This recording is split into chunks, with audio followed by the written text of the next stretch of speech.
সাম্রাজ্যবাদীদের দালালের পতন হয়েছে। এই সাম্রাজ্যবাদের দোসররা এই মুসলিম রাষ্ট্র একের পর এক আমাদের বিরুদ্ধে ষড়যন্ত্র করে চলেছে।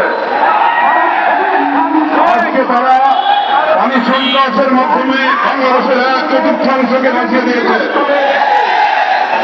আমরা সেখানে কিয়ামতের হাহাকার শুনতে পাই। আমাদের জওয়ানরা সেখান থেকে উদ্ধারের জন্য আহ্বান জানাচ্ছে। শিশুরা বন্যার পানিতে ভেসে যাচ্ছে। আমাদের সমস্ত সম্পদ বন্যার পানিতে ভেসে গেছে।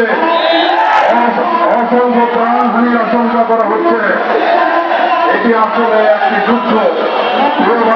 প্রিয় ভাইরা, এই মুসলিম রাষ্ট্রটি এই যাদেরকে এতদিন তাদের দালালেরা আমাদের বন্ধু রাষ্ট্র বলে এসেছে, তাদের আসল স্বরূপ